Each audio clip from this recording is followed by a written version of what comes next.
एक गांव में हरिराम नाम का एक बूढ़ा व्यक्ति रहता था। परिवार में केवल वह अकेला ही था, ना बच्चे, ना पत्नी और ना कोई रिश्तेदार। पेट पालने के लिए वह अपने मालिक के यहाँ कपड़े बनाने का काम करता था, जिसके बदले में उसे थोड़ा बहुत धन मिलता था, जिसे वह अपने जीवन निर्वाह में खर्च कर लेता था।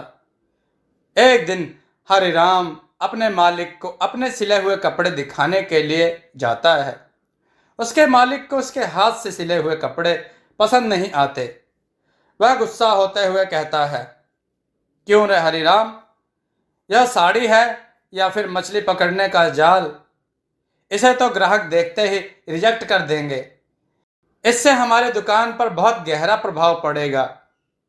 क्या तुम हमें भूखा मारना चाहते हो?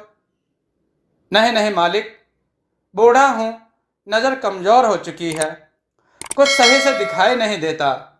एक आखिरी मौका दे दो, आगे से ऐसा नहीं होगा। सुन रहे हरिराम, तुम्हारे दादा और परदादा ने मेरे दादा की काफी सेवा की है। वह बहुत ही अच्छे कपड़े बनाया करते थे, जिन्हें बेचकर बाजार से काफी अच्छा दाम मिल जाता था। उन्हीं की बदौलत मैंने तुम्हें काम पर रखा हुआ है। अगर तुमसे काम ठीक से नहीं होता तो छोड़ दो।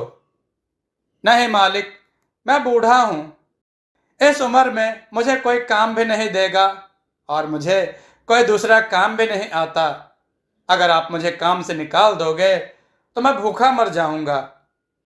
हरिराम की दुखियारी बातें सुनकर उसका मालिक कहता है, ठीक है, आखिरी मौका देता हूं। अगर आगे से ठीक से काम नहीं किया तो मैं नौकरी से निकाल दूंगा। यह सब सुनकर हरिराम घर वापस आने लगता है और सोचता है, इस संसार में बूढ़े और कमजोर व्यक्ति को हर कोई लात मारता है। ना बच्चे हैं, ना पत्नी है और आंखों से भी ठीक से दिखाई नहीं देता। करूं तो क्या करूं? इतने में वह पेड़ के जड़ों से ठोकर खाकर नीचे गिर जाता है और बेहोश हो जाता है। पेड़ की आड़ में खड़ी सफेद साड़ी पहने चुड़ैल को कुछ आवाज सुनाई देती है। जैसे वह मुड़कर देखती है, उसे हरिराम जमीन पर बेहोश पड़ा हुआ दिखाई देता है। वह कहती है, मूर्ख इंसान, खुद ही अपनी मौत के मुंह में आ गया है। फिर अगले ही पल वह उसे गौर से देखने लगती है और कहती है, यह तो बहुत ही खूबसूरत है और बिल्कुल मेरी तरह है। सिर पर थोड़े बहुत बाल, मुंह में 4 दांत और लकड़ी जैसे सूखे सूखे हाथ पैर, लेकिन चेहरे पर इतना सौंदर्य है कि मैं तो पागल हो गई हूं। पता नहीं क्यों मुझे इससे प्यार हो गया है। फिर वह अपने हाथ को बूढ़े हरिराम के हाथ में रख देती है और उसका भविष्य जानने लगती है। वह कहती है, ना बच्चे हैं, ना पत्नी है, उम्र 70 साल, सिलाई करता है और किस्मत हर जगह ठोकर मार रही है। अरे अरे, यह तो बहुत ही दुखी इंसान है। वह हरिराम को गोद में उठाती है और घर की तरफ उड़ने लगती है। अगली सुबह चुड़ैल एक सुंदर युवती का रूप धारण कर लेती है और उसके घर में एक नई सिलाई मशीन, 10 से 15 बहुत ही सुंदर दिखने वाली साड़ियां और कुछ कपड़े जादू से प्रकट कर देती है और खाने में दाल चावल और रोटियां बनाकर हरिराम के पास रखाती है। हरिराम उठता है और उठते ही पूछता है, तुम कौन हो और मैं यहाँ कैसे आया?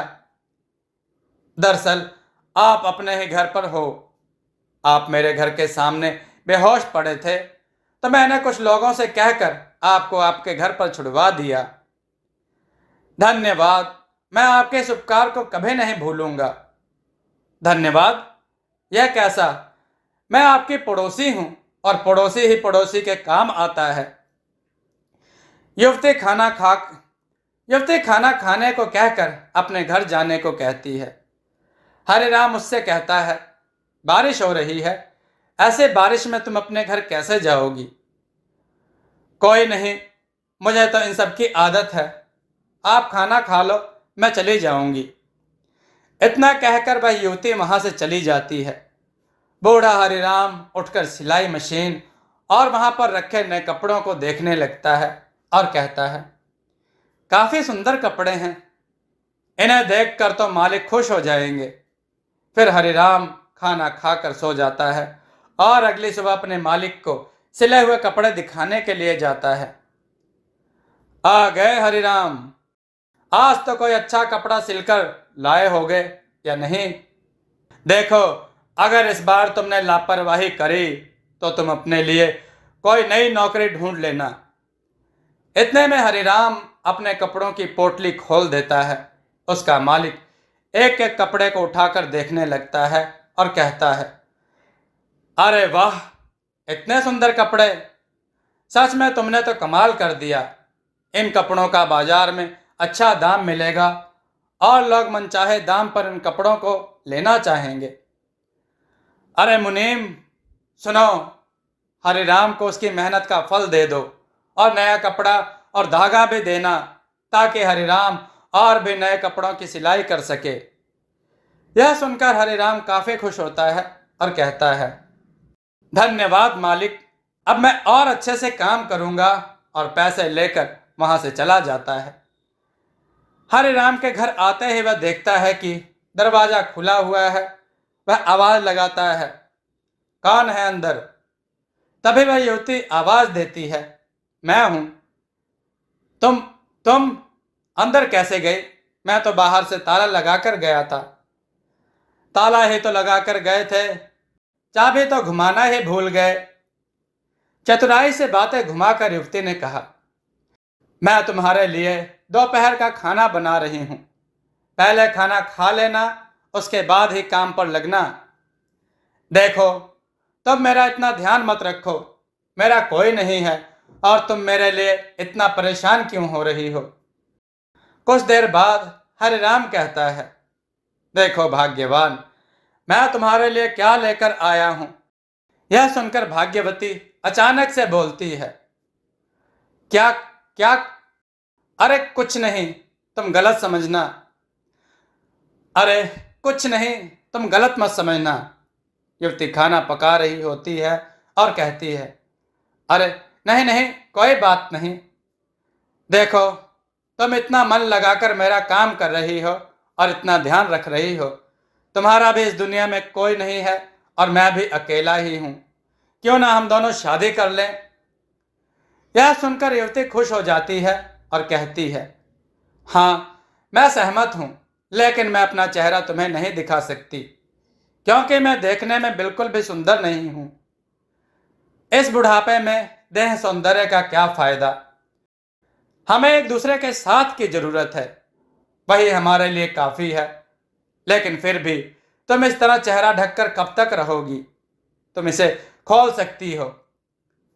नहीं नहीं। इतने में हरिराम अपने हाथों से उसका घूंघट उठा देता है। घूंघट उठते ही वह युवती चुड़ैल के रूप में आ जाती है और भयानक एवं डरावनी आवाज के साथ हंसने लगती है। यह देखकर हरिराम बुरी तरह डर जाता है और दबे पांव वहां से गांव की ओर भागने लगता है। लेकिन चुड़ैल का हरिराम को डराने का कोई मकसद नहीं था। वह उसे रोकते हुए कहती है, सुनो सुनो, कहाँ जा रहे हो? मैंने तुम्हारी इतनी मदद करी है। मैंने तो पहले ही कहा था, मैं दिखने में बिल्कुल भी सुंदर नहीं हूं, मुझे अकेला छोड़कर मत जाओ। दुष्ट इंसान, मैंने तुम्हारे लिए कितना कुछ किया। रोते हुए कहती है, चलो छोड़ो, मैंने जादुई मशीन और कुछ नए कपड़े अपने जादू से तुम्हारे इस घर में छोड़ दिए हैं। अपना ध्यान रखना और हंसी खुशी अपना जीवन जीना। चुड़ैल भले ही डरावनी और भयानक थी, लेकिन स्वभाव से वह काफी कोमल और मददगार थी। रोते रोते आसमान में उड़ने लगती है और वहां से वह चुड़ैल चली जाती है। दोस्तों, आपको यह कथा कैसी लगी? अपने विचार और सुझाव कमेंट में जरूर दें। हमारी कथाओं को लाइक करें, हमारे चैनल को सब्सक्राइब करना न भूलें। हमारी कथाओं को शेयर जरूर करें, जिससे लोगों को अच्छा ज्ञान प्राप्त हो। जय श्री राम भक्तों।